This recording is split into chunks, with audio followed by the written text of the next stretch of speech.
Tirupati commerce classes में आप सभी का स्वागत है। जैसे कि आप लोगों को पता है कि हमारा पहला टॉपिक व्यवसाय का परिचय कंप्लीट हो चुका है। आज हम दूसरा टॉपिक व्यावसायिक अध्ययन एवं प्रबंध का सेकंड टॉपिक जो व्यावसायिक संगठन के स्वरूप वो पढ़ने वाले हैं, ठीक है ना। इसमें एकाकी व्यापार, संयुक्त हिंदू परिवार, व्यवसाय, साझेदारी, संयुक्त स्कंध प्रमंडल एवं उसका निर्माण और सहकारी संगठन, इतनी चीज़ें दी गई हैं। तो आज हम लोग इसमें एकाकी व्यापार और संयुक्त हिंदू परिवार दो चीज़ें कवर करेंगे, ठीक है ना। क्योंकि फिर अगर ज़्यादा चीज़ें लेते हैं तो वीडियो की लेंथ काफ़ी बड़ी हो सकती है, ठीक है। तो जो मैंने ये कंटेंट तैयार किया है तो ये कई बुक्स को लेके तैयार किया है, जैसे शिवलाल, राठी, नवबोध, प्रबोध एक्सेट्रा, मतलब कई बुक्स को लेके फिर मैंने उनका निचोड़ तैयार किया है। आई होप सो आप लोगों को ये कंटेंट पसंद आएगा।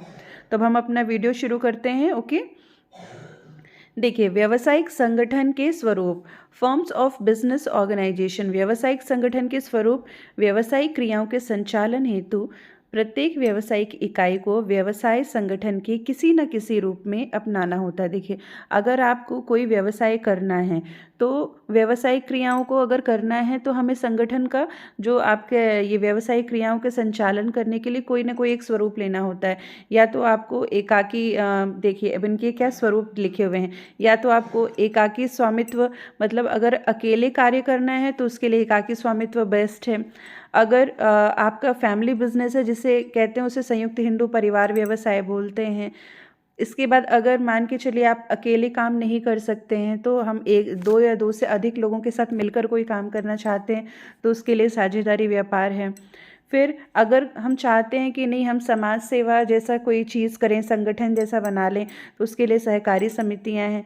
एंड लास्ट, अगर आपको ऐसे बहुत वृहत रूप में कोई कार्य करना है, व्यवसाय करना है जिसमें बहुत ज़्यादा पूंजी की आवश्यकता है, तो उसके लिए कंपनी होती है। मतलब हम इन 5 तरीकों से, मतलब इसमें से आप एकाकी स्वामित्व, संयुक्त हिंदू परिवार, साझेदारी, सहकारी समितियां या कंपनी, इनमें से कोई एक रूप कोई भी ले सकते हैं जो आपके लिए मतलब परफेक्ट हो, और उसके हिसाब से हम व्यवसाय कर सकते हैं।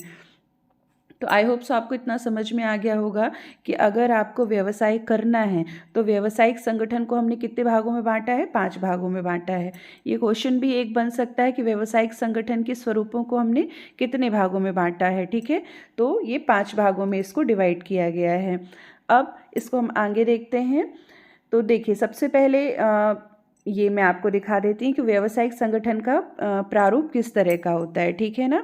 तो देखिए, व्यावसायिक संगठन, फॉर्म्स ऑफ बिजनेस ऑर्गेनाइजेशन, इसको हम 3 सेक्टर्स में डिवाइड करते हैं। पहला होता है प्राइवेट सेक्टर, जिसे कहते हैं निजी क्षेत्र।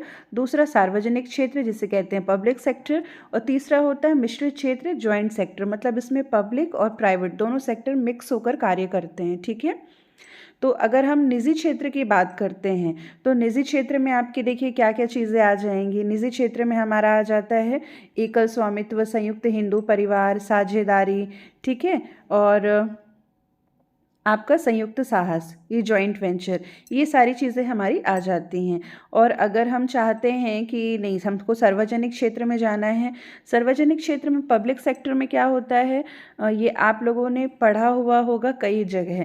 निजी क्षेत्र और सार्वजनिक क्षेत्र, निजी क्षेत्र में क्या होता है कि जो भी आप जो भी व्यवसाय शुरू कर रहे हो, उसके चाहे दायित्व हो, उसकी चाहे पूंजी हो, उसका चाहे कार्यभार हो, जितनी भी चीज़ें रहती है वो हमारी अपनी पर्सनल रहती है।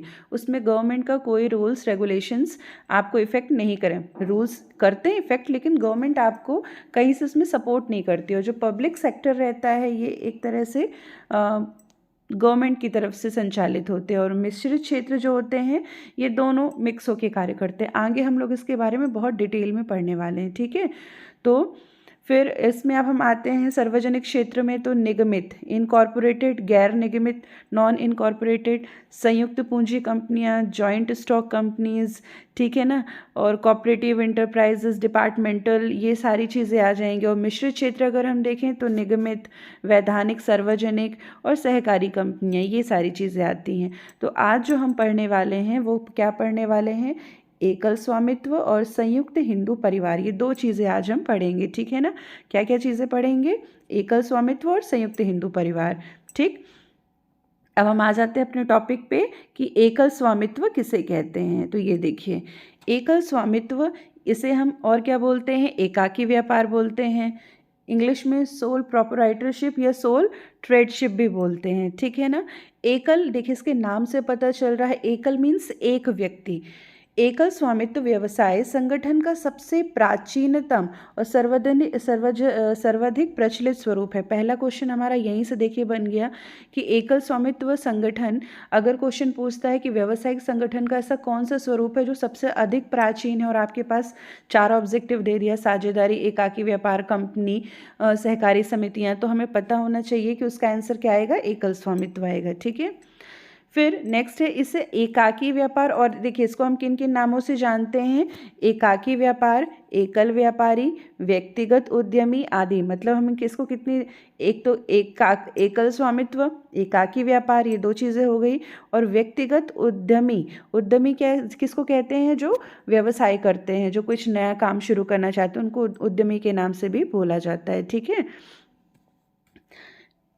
नेक्स्ट है हमारा, जिन व्यवसायों में एकल स्वामित्व व्यावसायिक संगठन का वह स्वरूप है जिसमें व्यवसाय का स्वामित्व एक ही व्यक्ति के पास होता है। देखिए अगला क्वेश्चन कि ऐसा कौन सा हमारा व्यापार है जिसमें स्वामित्व केवल एक व्यक्ति के पास होता है। तो वो कौन सा व्यापार है, हमारा एकल स्वामित्व है।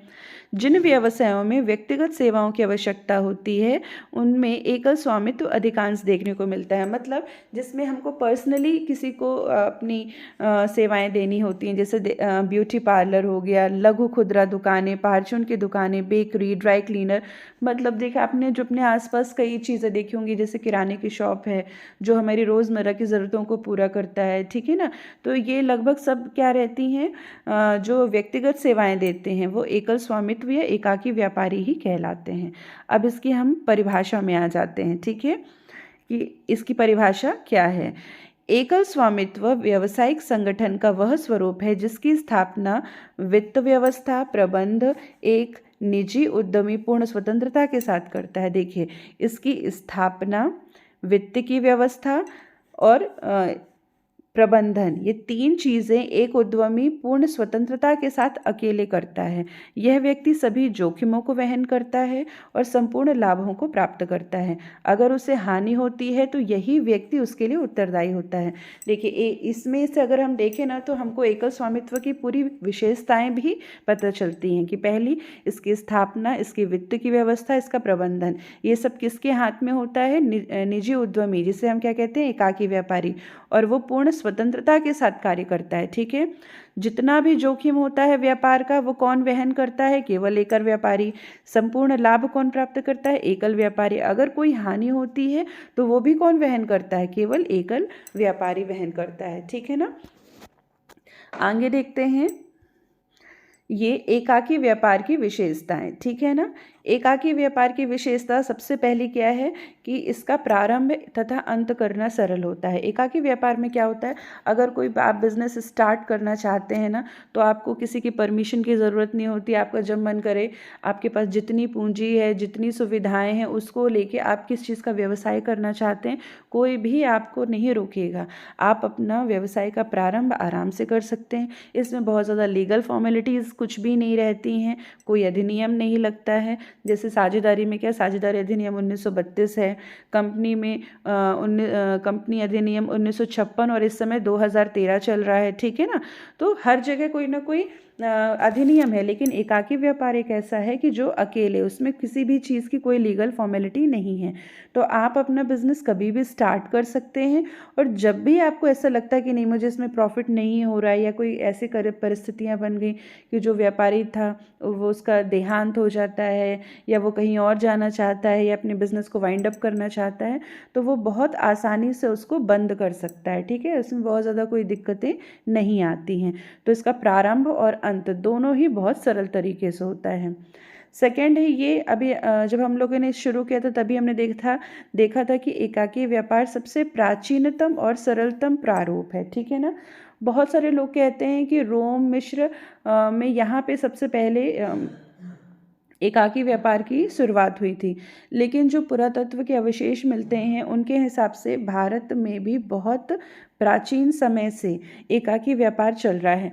आप लोगों ने सोशल साइंस में तो कई पढ़ाई है। सबसे पहले हमारे यहाँ पाषाण युग आया, उसके बाद मतलब जितने युग आते गए, फिर सबसे पहले वस्तु विनिमय होता था। एक वस्तु के बदले, जैसे मैंने आपको अनाज दिया, बदले में आपने मुझे कुछ दिया। फिर धीरे धीरे मुद्रा का उपयोग हुआ। तो मतलब ये सब कहाँ से रहा होगा? एकाकी व्यापार से ही तो होता था ना, कि अगर कोई कुम्हार है तो वो घड़े के बदले में आपको घड़ा दे रहा है, बदले में अनाज ले रहा है। ठीक है। थर्ड है हमारा व्यक्तिगत स्वामित्व। एकाकी व्यापार में क्या होता है? हम अकेले मालिक होते हैं, ठीक है ना, स्वामी होते हैं। तो आपका अकेले का पूरा स्वामित्व रहता है। कोई भी आपको किसी भी चीज़ के लिए बाध्य नहीं कर सकता है। आप जैसे चाहें अपना कारोबार, अपना व्यवसाय चला सकते हैं। एकाकी प्रबंधन रहता। प्रबंधन का मतलब क्या है? आप अपने बिजनेस को कैसे ऑपरेट करते हैं, कैसे चलाते हैं, उसमें कोई भी आपको किसी भी तरह की परेशानी नहीं देगा। ठीक है ना। जैसे साझेदारी में क्या होता है? ये 2 या 2 से अधिक और 50 से कम लोग होते हैं साझेदार।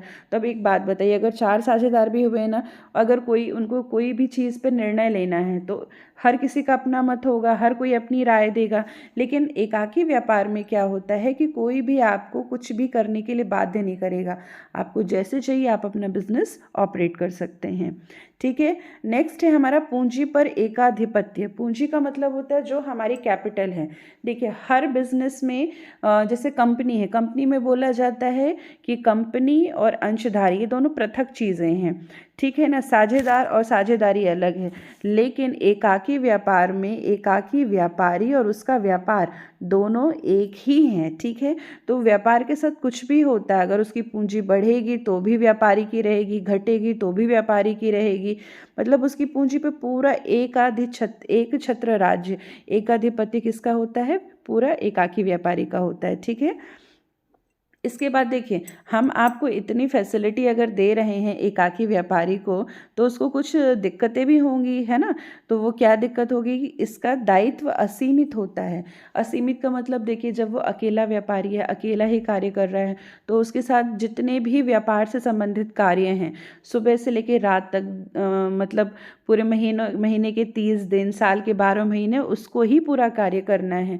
उसमें लाभ हो रहा, हानि हो रही, कुछ भी हो रहा है, तो जितने भी दायित्व हैं, जितने भी कार्य हैं, वो सब उसको अकेले करने पड़ते हैं। उसका दायित्व कितना होता है? असीमित होता है। दूसरी चीज़, असीमित दायित्व का मतलब यहाँ पर और एक चीज़ से लिया जाता है कि कभी भी अगर व्यवसाय में हानियाँ होती हैं और उसे हानि की भरपाई करनी होती है, अगर वो मान के चलिए व्यापार में जितना भी रोकड़ था वो ख़त्म हो गया, उसके पास जितनी भी संपत्तियाँ थी व्यापार की वो उसने बेच दिया, उसके बाद भी अगर किसी का कुछ पैसा देना बाकी रहता है तो उसे अपनी निजी संपत्ति से देना पड़ता है। ठीक है। इसीलिए कहते हैं कि एकाकी व्यापारी का दायित्व असीमित होता है। ठीक है।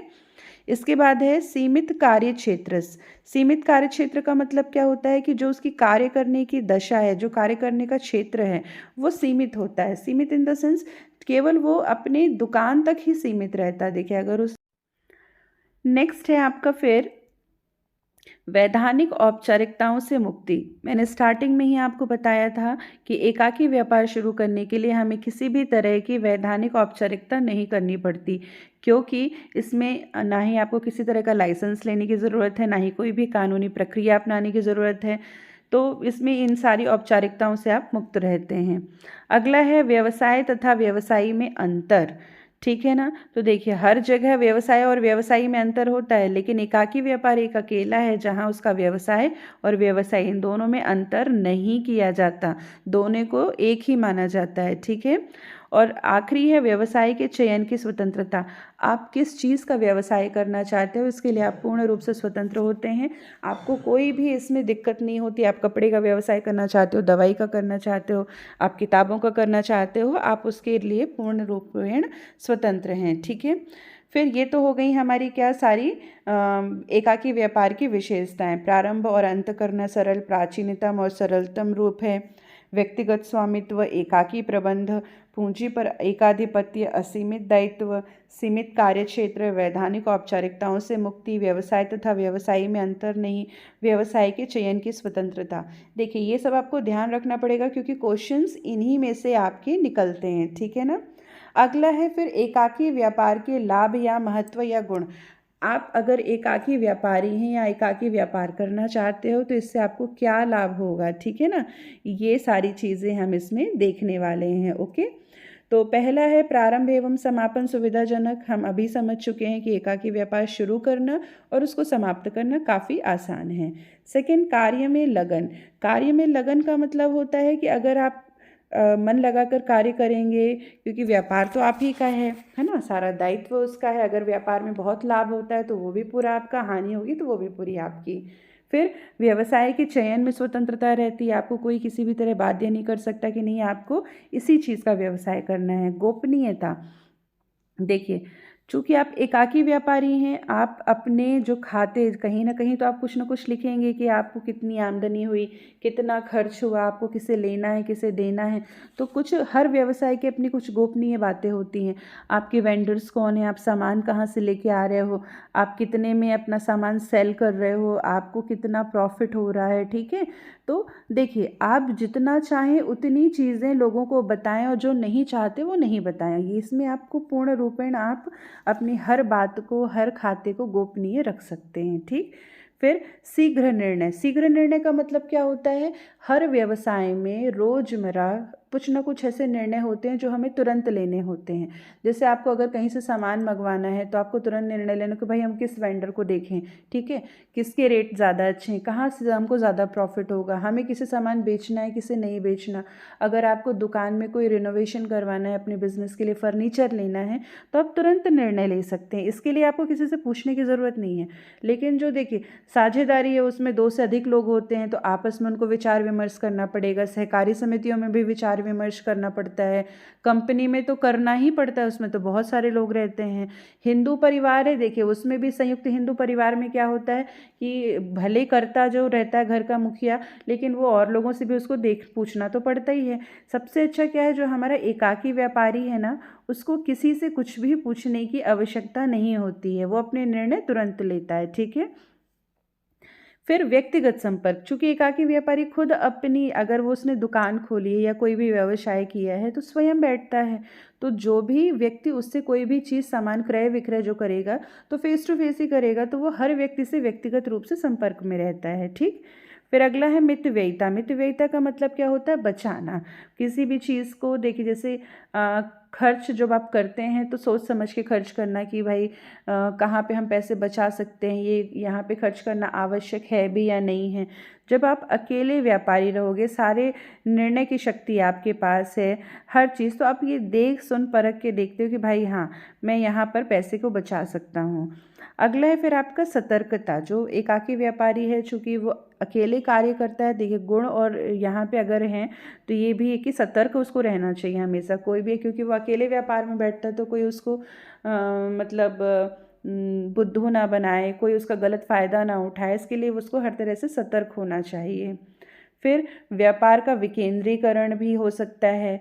व्यक्तिगत गुणों का विकास। व्यक्तिगत गुण मतलब जब कोई व्यापार करना शुरू करता है, देखिए हर व्यापारी रोज कुछ ना कुछ नया सीखता है, ठीक है। कभी हो सकता है आपके साथ कुछ अच्छा हो तो कभी कुछ बुरा भी होगा, तो हर चीज़ से हमें सीख मिलती है। तो इससे क्या होता है, उनके व्यक्तिगत गुणों का भी विकास होता है। स्थायित्व का मतलब है, अगर आपका व्यापार अच्छा चलने लगता है तो आपके व्यापार में स्थायित्व भी आ जाता है। लचीलापन मतलब फ्लेक्सिबिलिटी। एकाकी व्यापार चूंकि अकेले ही व्यापार करता है तो वो कभी भी अपने व्यापार में कोई भी मतलब मॉडिफिकेशन कर सकता है, वो उसमें कुछ ऐड भी कर सकता है और कुछ लेस भी कर सकता है। उसको जब लगेगा कि भाई हाँ इंटीरियर की ज़रूरत है तो वो इंटीरियर कर देगा, उसको लगेगा कुछ सामान कम कर दें तो कम कर देगा, कुछ बढ़ाना है तो बढ़ा देगा। मतलब एक लचीलापन होता है उसमें, अब वो जब चाहे वो कोई ना कोई परिवर्तन कर सकता है। फिर पैतृक ख्याति का लाभ। पैतृक ख्याति का मतलब होता है, कई व्यवसाय ऐसे होते हैं जो पीढ़ी दर पीढ़ी चलते हैं। पहले उसमें उनके पिताजी बैठते हैं, फिर वो बच्चे को हैंड ओवर होता है, फिर बच्चे फिर अपने बच्चों को हैंड ओवर करता है। तो उनकी देखिए, जब कई पीढ़ी दर पीढ़ी से कोई व्यवसाय चलता है ना, तो उसकी अपनी एक गुडविल हो जाती है। तो उस गुडविल का जो लाभ होता है ना, वो जो दूसरी जनरेशन उस शॉप में आती है उसको मिलता है, ठीक है। नेक्स्ट आपको ऋण प्राप्ति में सुविधा। देखिए अगर आपका एकाकी व्यापार है तो सीधी सी बात है, उसकी जितनी भी संपत्तियां हैं सब आपकी है। तो जब बैंक से या फिर किसी और व्यक्ति से आप कोई लोन लेना चाहते हैं ना, तो वो आपको ईजिली मिलता है। उसको पता होता है कि हाँ, इसमें केवल इसी का स्वामित्व है, तो हमारे दायित्वों को चुकाने में से कोई दिक्कत नहीं होगी। और इसके अलावा भी कई अन्य लाभ होते हैं। तो आई होप सो आप लोगों को ये इतना समझ में आ गया होगा, ठीक है ना। जैसे प्रारंभ एवं समापन की सुविधा, कार्य में लगन, व्यवसाय के चयन में स्वतंत्रता, गोपनीयता, शीघ्र निर्णय, व्यक्तिगत संपर्क, मितव्ययिता, सतर्कता, व्यापार का विकेंद्रीकरण, व्यक्तिगत गुणों का विकास, स्थायित्व, लचीलापन, पैतृक ख्याति का लाभ, ऋण प्राप्ति में सुविधा और अन्य लाभ, ठीक है ना। देखिए, अभी तक हम लोगों ने क्या देखा, एकाकी व्यापार के लाभ। अब यहाँ पर व्यापारी के देखना है। अभी तक हमने किसके देखे थे, व्यापार के। अब यहाँ पे किसकी बारी आती है, एकाकी व्यापारी के लाभ, ठीक है ना। तो एकाकी व्यापारी को 4 तरह के लाभ होते हैं। एक तो स्थापना संबंधी, दूसरा प्रबंध संबंधी, तीसरा आर्थिक लाभ और चौथा सामाजिक लाभ। तो ये स्थापना का मतलब क्या होता है, व्यापार को शुरू करना और बंद करना, ठीक है ना। तो प्रारंभ एवं समापन, व्यवसाय का चयन करना, स्थायित्व, लचीलापन और वैधानिकता, ये चीज़ें इसमें आती हैं। इसको भी हम समझ चुके हैं, इसलिए आपको इजीली समझ आ जाएगा। प्रबंध का मतलब क्या है, जब हम व्यापार को चलाते हैं ना, उसको तो किस तरह चलाना है, ये मैनेजमेंट कैसे करना है उसका, तो उसके अंतर्गत, प्रबंध के अंतर्गत ये सारी चीज़ें आती हैं, ठीक है ना।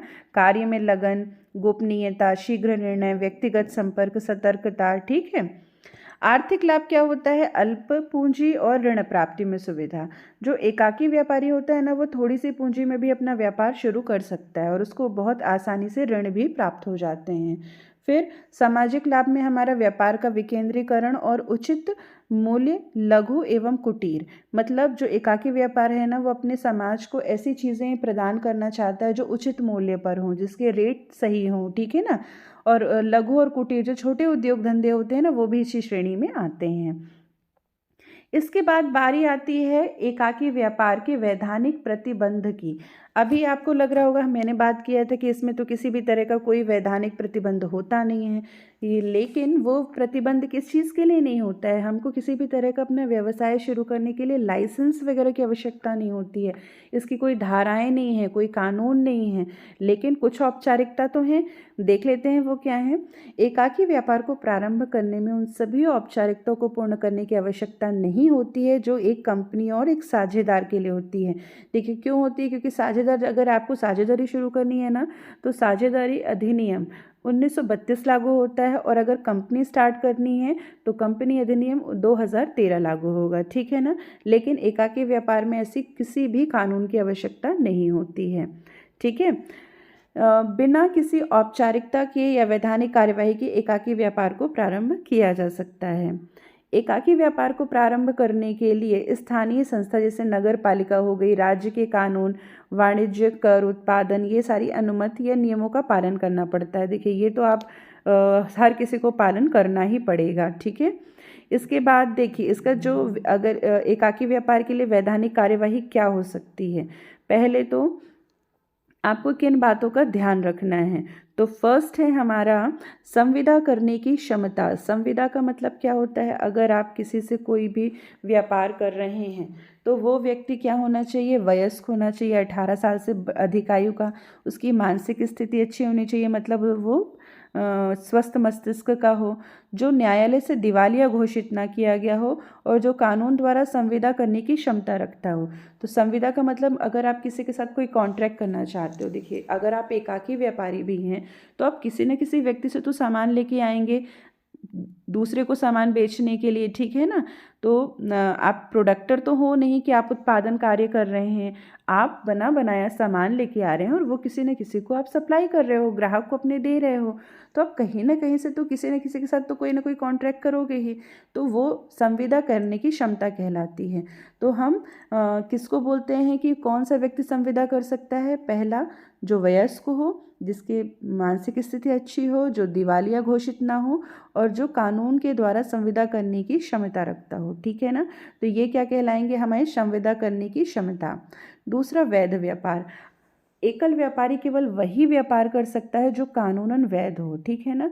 मतलब ऐसा नहीं है कि मैंने आपसे कहा कि आप अकेले कोई भी व्यापार कर सकते हैं तो आप अवैध चीज़ें जैसे शराब, ये वो, गुटखे, सिगरेट, इन सब चीज़ों का व्यापार करने लगे, बोले नहीं हम तो कोई भी व्यापार कर सकते हैं। नहीं, जिससे कि कानून ने मान्यता दी हो, जो व्यापार कानून के सम्मत हो, हमको वो कार्य करना है, ठीक है।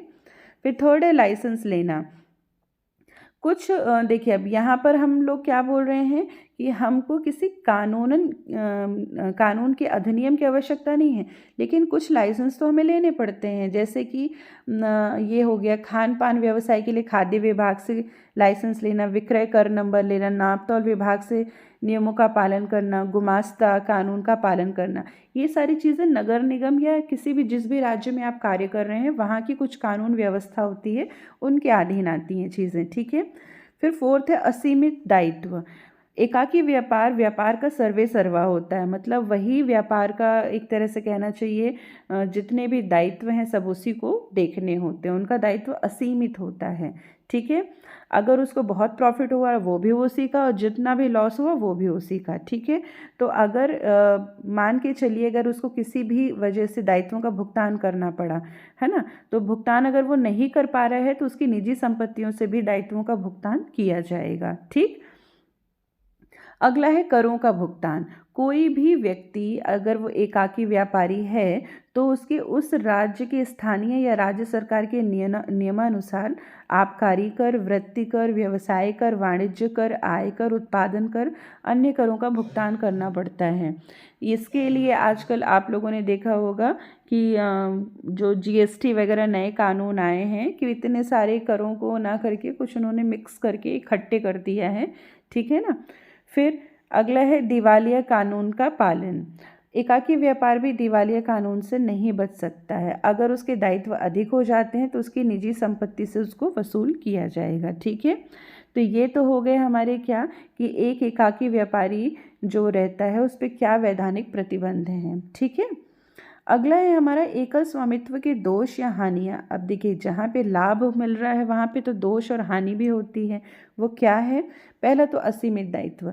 एकल व्यापारी जो होता है ना वो अकेला व्यापारी रहता है, पूरे व्यापार का सर्वे सर्वा रहता है। अगर हानि हो या ऋण हो तो भी वो भी व्यवसाय की होती है, उसकी पूंजी के साथ साथ उसकी निजी संपत्ति भी जा सकती है, ठीक है। दूसरा है सीमित वित्तीय साधन।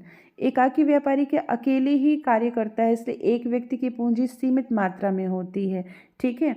और उसकी साख भी सीमित होने के कारण वित्तीय संस्थाएं भी ऋण उसको अधिक नहीं दे सकती हैं। जैसे आप लोगों को पता होगा कि हमारे सरकार ने कई तरह के ऋण योजनाएं लागू करी हुई हैं हर व्यक्ति को, लेकिन आप जब भी किसी भी बैंक में जाएंगे तो वो आपसे गारंटी मांगेंगे, ठीक है, कि आप उस ऋण को किस प्रकार चुकाओगे। तो अगर साझेदारी है तो उसमें दो या दो से अधिक लोग हैं, हो सकता है कोई साझेदार अधिक धनवान हो तो वो पूंजी पूरी लगा दे, कंपनी में तो अंशों से मिल जाती है। लेकिन जो एकाकी स्वामित्व होता है ना, एकाकी व्यापारी होता है, उसको ये सारे कार्य अपने लिए पूरे वित्त का अकेले ही अरेंजमेंट करना होता है, ठीक है। अगला है सीमित प्रबंध कुशलता। जो व्यवसाय के विभिन्न क्षेत्रों में व्यवसायिक कुशलता या सफलता का संभावना अधिक करती है। अगर व्यवसायी कुशल है ना तो वो अधिक से अधिक लाभ कमा सकता है, ठीक है।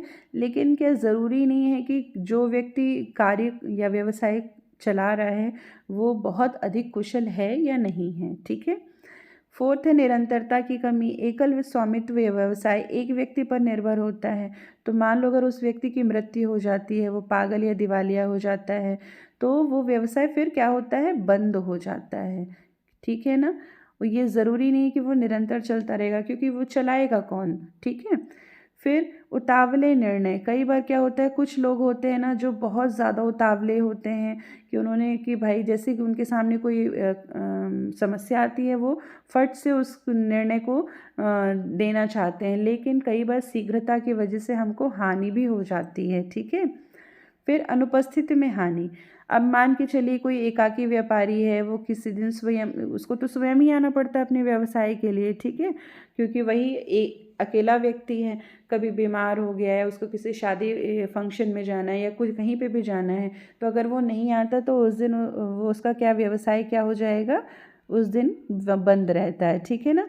क्योंकि वो अपनी एम्प्लॉयज़ की बदौलत तो वो अपना नहीं छोड़ सकता ना कि वहाँ पे जो कर्मचारी हैं वो उनके बिहाफ में अपना व्यापार छोड़ दे, ठीक है। तो ये हैं हमारे उसके दोष और हानियाँ, ठीक है।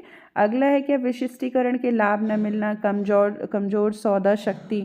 कई लोग होते हैं ना जो बार्गेन नहीं करवा पाते। जैसे आप व्यवसायी हो, मान के चलो आपके पास कोई कस्टमर आया है और वो बहुत अच्छा सौदा करने में तेज है, तो हो सकता है कि जितने का आपने सामान खरीदा आप उसको उससे भी सस्ती कीमत पर बेच दो, तो आपको क्या होगा, वहाँ पर हानि हो जाएगी, ठीक है ना।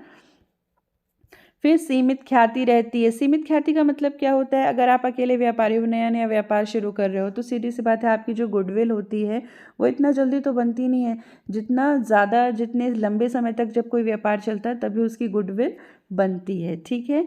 और गोपनीयता से संदेह, जब आप अपने व्यापार के बारे में कभी किसी को कुछ बताओगे नहीं, तो कई लोग होते हैं ना संदेह की दृष्टि से देखते हैं, अरे इसने क्या क्या बातें छुपा रखी होंगी। ये सारी चीज़ें, ये इसकी हानियाँ हैं, ठीक। अब ये तो हमने समझ लिया कि ये एकाकी व्यापारी क्या होता है, उसके बारे में हम लोग लगभग सारी चीज़ें समझ चुके हैं। अब अगला जो हमारा टॉपिक है वो क्या है, संयुक्त हिंदू परिवार। संयुक्त हिंदू परिवार, देखिए जॉइंट हिंदू फैमिली बिजनेस, ये आप लोगों ने अपने आसपास बहुत जगह देखा होगा। संयुक्त हिंदू परिवार जो हमारे यहाँ, आप जब मार्केट में निकल जाइए बहुत सारी आपको ट्रेडिशनल दुकानें मिल जाएंगी जहाँ उनके दादा परदादा कई पीढ़ियों से वो शॉप्स चली आ रही हैं। तो वो सब किसके अंतर्गत आती हैं, संयुक्त हिंदू परिवार के अंतर्गत आती हैं। ऐसा जो ये संयुक्त हिंदू परिवार होता है ना, इसमें अगर कोई बच्चा उनके फैमिली में जैसे ही पैदा होता है वैसे ही वो उस व्यवसाय का हिस्सेदार बन जाता है, ठीक है। चलिए अब इसको हम लोग समझते हैं डिटेल में। संयुक्त हिंदू परिवार व्यवसाय व्यावसायिक संगठन का एक ऐसा प्रारूप या व्यवसाय है जिसमें अविभाजित हिंदू परिवार के सभी सदस्य परिवार के मुखिया के नियंत्रण में कार्य करते हैं। अब देखिए यहाँ पे जो हेड ऑफ द फैमिली, जो यहाँ पे इनका मुखिया होता है ना, उसको हम और क्या बोलते हैं, कर्ता भी बोलते हैं। और उनका जो डिसीज़न होता है वो फाइनल डिसीज़न माना जाता है। जो परिवार का मुखिया होता है ना, उसका डिसीज़न ही फाइनल माना जाता है, ओके। अब इसके बाद बारी आती है, इसका अर्थ समझ लेते हैं पहले हम लोग, फिर उसके बाद में समझते हैं, ठीक।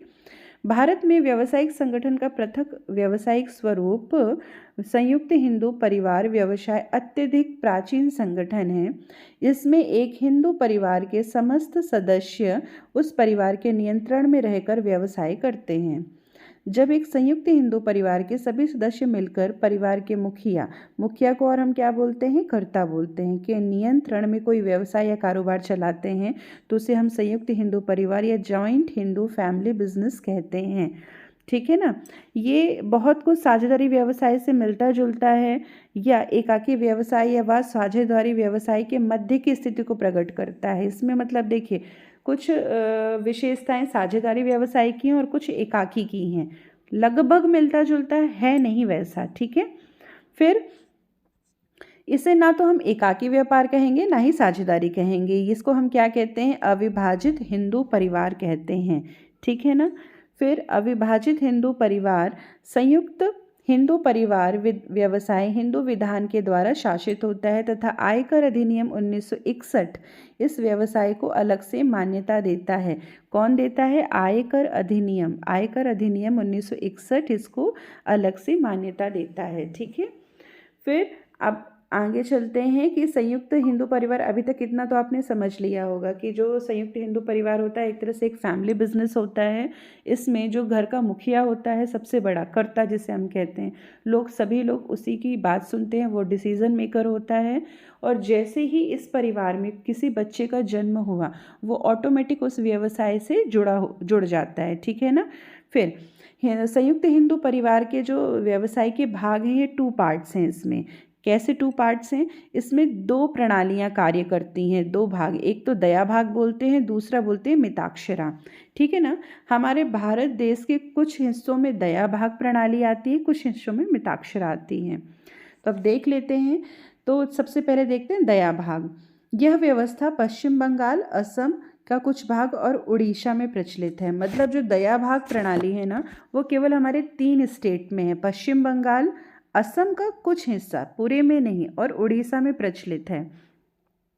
इस पद्धति के अनुसार पिता या मुखिया अपने जीवन काल में परिवार की संपत्ति का स्वामी होता है तथा पुत्र पिता के रहते संपत्ति का भाग नहीं मांग सकता।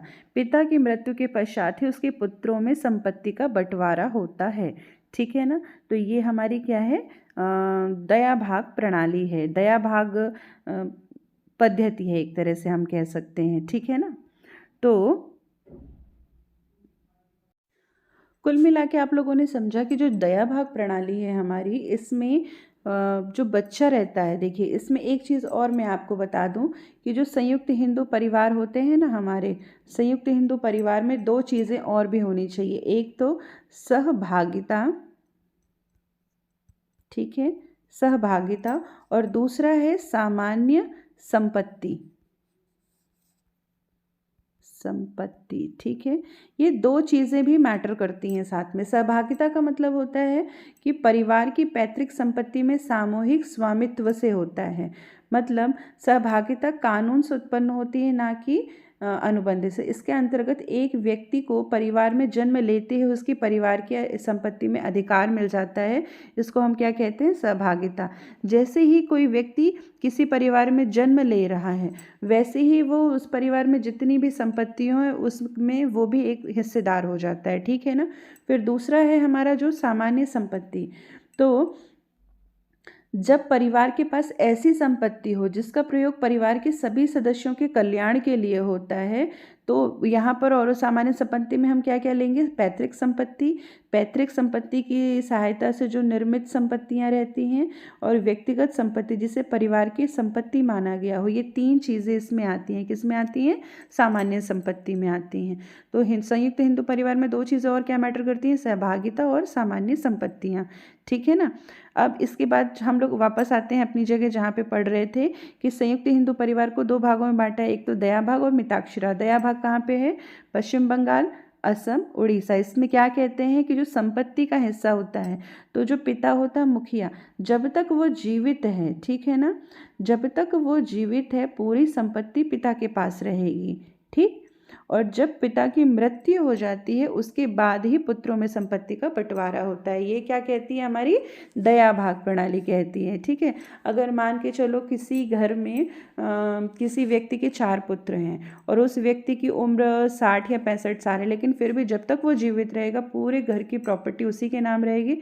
उसकी मृत्यु के बाद ही उसके पुत्रों को वो मिलेगी। ठीक है। अगला है फिर हमारी मिताक्षरा।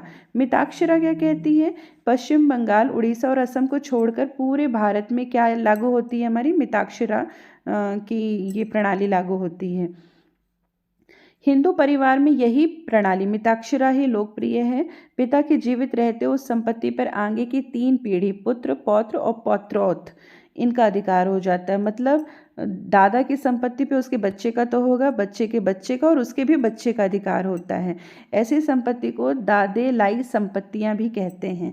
दादे लाई मतलब उसके दादे, मतलब एक तरह से जब ये दादाजी की संपत्ति है तो उसी से बन गया दादे लाई संपत्ति कहते हैं। हिंदू परिवार में बालक जन्म लेते ही अपने पिता, दादा, दादा के दादा की संपत्ति का मालिक हो जाता है।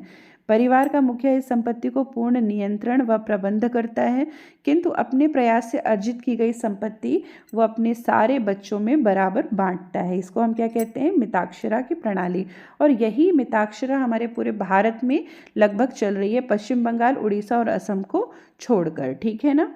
फिर अगला क्या है, फिर ये क्या बोलता है आगे कि ऐसी प्राप्त की गई संपत्तियों को कभी भी बेचा जा सकता है। इस परिवार के सदस्य चाहें तो कभी भी अपनी संपत्ति से अपना भाग लेकर बंटवारा भी कर सकते हैं। आपने सुना होगा ना कि इस घर में बंटवारा हो गया, तो चूंकि ये संपत्ति में तो जैसे ही आपने जन्म लिया वैसे उसके भागीदार बन गए। तो कभी अगर आपका अपने परिवार के साथ में सबके साथ मेल जोल नहीं रहता तो आप अपनी संपत्ति का बंटवारा भी करवा सकते हैं। ठीक है ना। एंड सबसे इम्पॉर्टेंट चीज़ आती है कि भारतीय आयकर अधिनियम 1961 के अनुसार एक परिवार को संयुक्त हिंदू परिवार व्यवसाय कहलाने या लाभ लेने के लिए 2 शर्तें पूरी करनी है। अभी वही जो मैंने आपको बताया कौन सी, सहभागिता और सामान्य संपत्ति। ठीक है, तो वही इसको, परिवार के पास कुछ पैतृक संपत्ति हो। देखिए, अगर आपके पास पैतृक संपत्ति नहीं होगी तो वो आपको देंगे क्या। ठीक है, और दूसरा, परिवार में कम से कम 2 सदस्य हो जो बंटवारे की मांग करें। अगर आप इकलौते बच्चे हो तो बंटवारे का तो प्रश्न ही नहीं आता। कम से कम 2 या 2 से अधिक व्यक्ति होंगे तभी ये मांग जायज़ है। ओके, तो ये तो हो गई हमारी भारतीय आयकर अधिनियम 1961 के अनुसार 2 शर्तों को क्या पूरा करना है आपको। ठीक है, इसके बाद बारी आती है संयुक्त हिंदू परिवार की विशेषता। तो संयुक्त हिंदू परिवार एक पारिवारिक व्यवसाय है। इसमें एक परिवार व्यवसाय है क्योंकि व्यवसाय में मात्र परिवार के सदस्य ही जुड़े रहते हैं। ठीक है, वो सदस्य वयस्क हो या अवयस्क। हिंदू उत्तराधिकार अधिनियम 1956 के तहत व्यवसाय का सदस्य बनने का अधिकार होता है। इस संयुक्त हिंदू परिवार में क्या होता है, देखिए कि अगर आप वयस्क हैं या अवयस्क हैं ये मैटर नहीं करता है ना। आपने देखा होगा, मैं आपको एक उदाहरण से बताती हूँ कि हमारे आसपास बहुत सारी फैमिलीज़ ऐसी रहती हैं, जब बच्चों की छुट्टियां होती हैं या गर्मियों की, तो आपने देखा होगा जब त्योहारों का सीज़न होता है तो उनके यहाँ जन बच्चे से, मतलब छोटा से छोटा बच्चा और बुढ़े तक सभी अपनी शॉप में बैठते हैं और सभी सामान को बेचते खरीदते हैं। इवन महिलाएं भी उनका साथ देती हैं। ठीक है, तो जो पारिवारिक व्यवसाय होता है, जैसे ही वो आप वयस्क हो या अवयस्क, उसके क्या हो जाते हैं, सदस्य हो जाते हैं। और संयुक्त हिंदू परिवार में कौन सा अधिनियम काम करता है हमारा, तो ये क्या करता है हमारा, हिंदू उत्तराधिकार अधिनियम 1956। कौन सा, 1956, हिंदू उत्तराधिकार अधिनियम 1956 लागू होता है। ठीक है ना। फिर व्यवसाय का संचालन, तो व्यवसाय के संचालन का दायित्व परिवार के मुखिया, कर्ता या वरिष्ठ सदस्य पर ही होता है। ठीक है ना, और किसी को इसका संचालन का अधिकार नहीं होता है। केवल जो मुखिया होता है ना घर का, जो सबसे बड़ा सदस्य होता है, केवल वही कर सकता है। व्यवसाय का पंजीयन, कंपनी या साझेदारी अधिनियम की तरह इसमें पंजीयन की आवश्यकता नहीं होती है। ठीक है ना। इस व्यवसाय का संचालन व नियमन हिंदू कानून की तरह होता है। फिर सदस्यता, अभी मैंने आपको बताया था कि जैसे ही पुत्र जन्म लेते हैं, देखिए अब इसमें एक और मैटर आता है कि हमको ये तो पता है कि चाहे मिताक्षरा हो या दया भाग, अगर आपके पास पुत्र है तो वो तो ऑटोमेटिक जैसे ही जन्म हो रहा है वैसे ही वो आपका क्या बन जाता है, उसका सदस्य बन जाता है और उसका पैतृक अधिकार हो जाता है। लेकिन जो दया भाग प्रणाली है उसके अनुसार स्त्रियां भी, दया भाग प्रणाली के अनुसार क्या बन सकती हैं, स्त्रियां भी विशेष परिस्थितियों में सदस्य बन सकती हैं। हिंदू उत्तराधिकार अधिनियम 1956 ने स्त्रियों को भी इसका परिवार का सदस्य बनने का अधिकार दिया है। देखिए, आपने देखा होगा बहुत सारे लोग होते हैं, जैसे किसी का हस्बैंड की डेथ हो गई तो फिर जो उसकी वाइफ होती है उसके नाम पूरी प्रॉपर्टी चढ़ जाती है। अगर उनका कोई बच्चा है तो फिर उस बच्चे के नाम चली जाती है। तो मिताक्षरा में तो ये नहीं है। बहुत सारी जगह में अभी भी वो सिर्फ ये मानते हैं कि हमारे पुत्र का ही अधिकार है, बेटियों का नहीं। बहुत लोग तो बेटियों तक को देने के लिए तैयार नहीं रहते हैं। लेकिन जो दया भाग व्यवस्था है वो स्त्रियों को भी इसमें विशेष परिस्थिति में सदस्य बना सकती है। ठीक है ना। दायित्व, समस्त सदस्यों का दायित्व उनकी संपत्ति तक सीमित रहता है, किंतु जो मुखिया का दायित्व होता है वो असीमित होता है। अब देखिए यहाँ पर क्या होता है कि सदस्य, अगर कोई मान के चलिए बहुत मेजर लॉस होता है तो हर कोई उस लॉस को कहाँ तक वेयर करेगा, जहाँ तक उसकी व्यक्तिगत संपत्ति होगी। लेकिन जो मुखिया होता है ना, उसका दायित्व अनलिमिटेड होता है, उसको हर चीज़ सॉर्ट आउट करनी पड़ेगी। ठीक। फिर इसके बाद स्थायित्व, परिवार के अगर किसी सदस्य की मृत्यु हो जाती है तो भी व्यापार पर कोई प्रभाव नहीं पड़ता है। अगर मान के चलिए व्यापार का जो मुखिया उसकी डेथ हो जाती है तो जो उससे छोटा उसका बेटा होगा वो बन जाएगा क्या, उसका मुखिया। ठीक है। फिर हिसाब किताब, लेकिन व्यवसाय चलता रहता है। हिसाब किताब, व्यवसाय का प्रधान ही व्यापार का हिसाब रखता है। देख सभी लोग सकते हैं लेकिन कोई भी मुखिया से या कर्ता से हिसाब मांगने का अधिकारी नहीं होता है। वो उसकी स्वेच्छा है कि वो बोल दे कि हाँ ठीक है आप देख लो, लेकिन कोई ये कहे कि नहीं हमें देखना ही है, वो ज़रूरी नहीं है। ठीक है। फिर इसके बाद है आपका पृथक संपत्ति का स्वामित्व। संयुक्त हिंदू परिवार के किसी सदस्य द्वारा कमाई गई संपत्ति का स्वामी वह स्वयं रहेगा, उसका रख रखाव प्रबंधन के लिए वह स्वयं ही अधिकृत होगा। अब देखिए, मान के चलिए आपके घर में कोई आपका फैमिली बिजनेस है, लेकिन फिर भी आपने कहीं से कुछ अर्न किया, तो आपने अपने लिए कुछ नई संपत्तियां खरीदी, तो उसके लिए उसका प्रबंधन वो स्वयं करेगा, ठीक है। विघटन, यह व्यवसाय स्थायी होता है। किसी सदस्य की मृत्यु होने पर या समस्त सदस्यों की मृत्यु हो जाए तो वो सदस्य अपनी अपनी संपत्तियों का बंटवारा कर लें, तब संयुक्त हिंदू परिवार का विघटन होगा या समाप्त हो जाएगा। नॉर्मली इसका विघटन नहीं होता। देखिए, अगर किसी एक व्यक्ति की मृत्यु होती है या वो पागल हो जाता है या शारीरिक रूप से कोई क्षति पहुंचती है, क्योंकि घर के सभी सदस्य बिजनेस में पार्टिसिपेट करते हैं, तो उस व्यक्ति के बाद जो भी उस घर का सबसे बड़ा सदस्य रहेगा उसको मुखिया या कर्ता बना दिया जाएगा।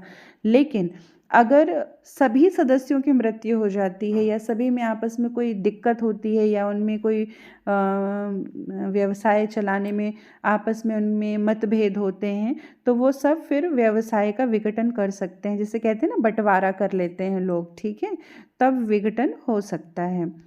फिर इसके बाद आती है हमारे संयुक्त हिंदू परिवार व्यवसाय के गुण। इसमें क्या क्या गुण हैं? पहला, प्रभावपूर्ण नियंत्रण। इसका पूरा नियंत्रण किसका रहता है? स्वयं पूरे घर वालों का ही रहता है, और सबसे इम्पोर्टेंट कर्ता का रहता है, ठीक है ना। अस्तित्व, ये लॉन्ग टर्म रहता है, किसी के होने ना होने से व्यवसाय नहीं बंद होता है। सहभागियों का सीमित दायित्व होता है। सबसे ज़्यादा दायित्व इसमें किसका होता है? कर्ता का ही होता है। क्या? असीमित दायित्व होता है, ठीक है ना। जो कर्ता होता है उसका असीमित होता है, बाकी जो घर के लोग होते हैं उनका सीमित दायित्व होता है।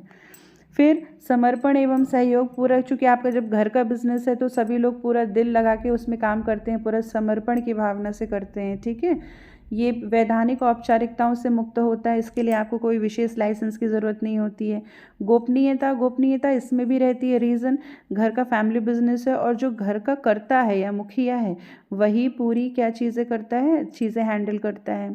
फिर पुरानी ख्याति का लाभ यहाँ पे मिलता है, क्योंकि देखिए जो फैमिली बिजनेस है ना वो पीढ़ी दर पीढ़ी चलता है, तो उनकी गुडविल बन जाती है, तो वो गुडविल किसको, जो आने वाली इन पीढ़ियाँ रहती हैं उनको उसका लाभ मिलता है, ठीक है। तो ये तो हो गई हमारे क्या, हिंदू परिवार के गुण हो गए हमारे। अब इसके बाद आते हैं इनकी कुछ सीमाएं भी होती हैं। तो सीमा क्या होती हैं, इनके दोष क्या होते हैं वो देख लेते हैं। सीमित साधन होते हैं, क्योंकि जितने भी घर के सदस्य होते हैं ना वो एक ही बिजनेस में लगे हैं, तो जो उनके संसाधन है ना वो लिमिट में रहते हैं। फिर सेकंड, कर्ता। कर्ता कौन है? जो घर का मुखिया है ना उसके दायित्व असीमित होते हैं। कहने को तो पूरा घर है, लेकिन अगर कभी कुछ दिक्कत की बात आती है तो वो पूरा किसमें, मुखिया पे डाल दिया जाता है, ठीक है ना। फिर थर्ड, कर्ता का प्रभुत्व होता है। उस जो फैमिली बिजनेस होते हैं ना उसमें जो घर का मुखिया जिसने जो कह दिया, देखिए नई जनरेशन भी आती है उस व्यवसाय में, लेकिन कई बार बहुत टिपिकल्स होते हैं जो व्यवसाय के जो मुखिया वगैरह रहते हैं ना वो बूढ़े लोग ही रहते हैं, बुज़ुर्ग व्यक्ति रहते हैं। उनके सोचने का स्तर अलग रहता है, उन्हें जो चीज़ें पसंद नहीं है, लेकिन जो नई जनरेशन अगर उसमें कुछ मॉडिफिकेशन करना चाहती है लेकिन वो करने नहीं देते हैं, क्योंकि उनका प्रभुत्व होता है। फिर सीमित प्रबंध कुशलता रहती है। जो देखिए कहने के लिए तो पूरा फैमिली इन्वॉल्व है, लेकिन जब आपको वही वही काम पीढ़ी दर पीढ़ी करना है तो कोई भी कुछ नया नहीं सीखना चाहता, तो जो उनका मैनेजमेंट रहता है वो उतना अच्छा नहीं रहता है। फिर क्षमता व योग्यता अपूर्ण प्रयोग रहता है। कुशलता में बाधक रहती है। सत्ता का केंद्रीकरण होता है। केंद्रीकरण का मतलब जब किसी एक के हाथ में पूरा कंट्रोल हो, तो यहाँ पे किसके हाथ में पूरा कंट्रोल होता है? कर्ता है, जिसे हम क्या कहते हैं? मुखिया।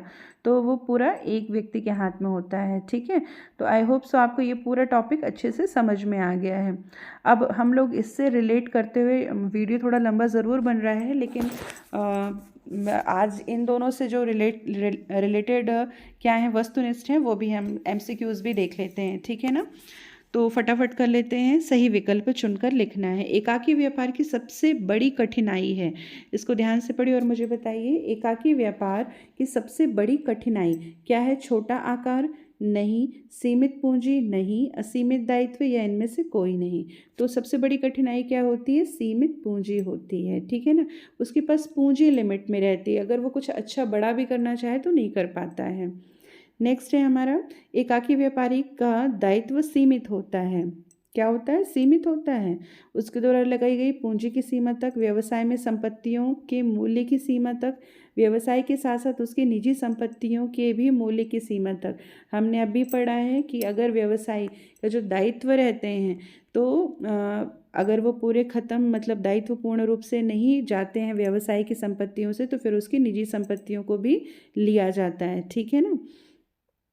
फिर एकाकी व्यापार सर्वोत्तम है। एकाकी व्यापार कब बेस्ट माना जाएगा, सर्वोत्तम, जब कम पूंजी की आवश्यकता हो, अधिक पूंजी की आवश्यकता हो, पूंजी की आवश्यकता नहीं हो, जब कम एवं अधिक पूंजी की आवश्यकता हो। तो बताइए कब होगा एकाकी व्यापार, हम कब लगा सकते हैं, जब कम पूंजी की आवश्यकता हो, ठीक है ना। एकाकी व्यापार में बहुत कम पूंजी में भी हम शुरू कर सकते हैं।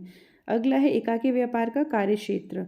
एकाकी व्यापार का कार्यक्षेत्र क्या होता है, व्यापार का कार्यक्षेत्र की बात हो रहा है, सीमित होता है। जितना बड़ा आपका व्यापार होगा आप केवल उसी के अंदर सीमित रहेंगे ना, आपको क्या मतलब कि इधर उधर क्या हो रहा है, ठीक। फिर इसके बाद है नेक्स्ट हमारा, वेट अ मिनट, निम्न में से कौन से संगठन पर कोई विशिष्ट अधिनियम लागू नहीं होता है। तो एकल स्वामित्व, साझेदारी, कंपनी या फिर सहकारी। देखिए साझेदारी का भी अपना अधिनियम बना हुआ है, आपको सभी को पता है, सहकारी का भी है और कंपनी का भी है। केवल किसमें अधिनियम लागू नहीं होता है हमारे, तो वो केवल किसमें, एकल स्वामित्व में लागू नहीं होता है, ठीक है। फिर भारत में एकाकी व्यापार का भविष्य क्या है, अंधकार में है, उज्ज्वल है, कोई भविष्य नहीं है या उपयुक्त सभी। तो उज्ज्वल भविष्य है, ठीक है। फिर अगला है हमारा, एकाकी व्यापार में पूर्ण गोपनीयता है, गोपनीयता नहीं है, गोपनीयता नाम मात्र के, उपयुक्त सभी नहीं। पूर्ण गोपनीयता अगर एकाकी व्यापारी चाहे तो वो किसी को कुछ भी ना बताए, ठीक। अगला है एकाकी व्यवसाय की विशेषता क्या नहीं है, ये भी आप ध्यान से पढ़िएगा, क्या नहीं पूछ रहा है। इसका स्वामी एक व्यक्ति होता है, ठीक है, ये तो सही बात है। इसका अस्तित्व अपने स्वामी से अलग होता है, नहीं, गलत है। इसका सारा लाभ एकाकी व्यवसायी का होता है, ये भी सही है। तो इसमें क्या नहीं है, तो क्या नहीं में ये बोल रहा है कि इसका अस्तित्व इसके स्वामी से अलग होता है, जबकि एकाकी व्यापारी और उसका जो बिजनेस है दोनों एक ही माना जाता है, ठीक है। नेक्स्ट हमारा, निम्न में से कौन सी एकाकी व्यापार की विशेषता नहीं है। अभी देखिए जब हमने विशेषताएं पढ़ी थी तो मैंने बोला था ना आप ध्यान से इसको पढ़िएगा। एकाकी स्वामित्व ये विशेषता तो है, सीमित दायित्व ये नहीं है, गोपनीयता ये भी है, अविभाजित जोखिम, जितना भी लाभ होगा जितना भी जोखिम होगा वो सब किसका रहता है, एकाकी व्यापारी का। तो यहाँ पे जो हमारा है वो क्या है, सीमित दायित्व। ये क्या पूछ रहा है, एकाकी व्यापार की विशेषता नहीं है, सीमित दायित्व। जो एकाकी व्यापारी होता है उसका दायित्व क्या होता है, असीमित होता है, ठीक है ना कि सीमित होता है। फिर इसके बाद नेक्स्ट है हमारा, व्यवसाय में कौन सा एकाकी व्यापार का लाभ नहीं है। निम्न में से कौन एकाकी व्यापार का लाभ नहीं है, नहीं शब्द ज़रूर पढ़िए। स्थापना में सुगमता, बहुत आसानी से हम कर सकते हैं। असीमित दायित्व ये भी होता है। शीघ्र निर्णय ये भी होता है। व्यक्तिगत नियंत्रण ये भी होता है। अब ये क्या पूछ रहा है, लाभ नहीं है। तो स्थापना, शीघ्र निर्णय ये तो लाभ में आते हैं, और लाभ क्या नहीं है, असीमित दायित्व नहीं है, ठीक है। फिर अगला क्या है, निम्न में से कौन सी एक एकाकी व्यवसाय की सीमा है।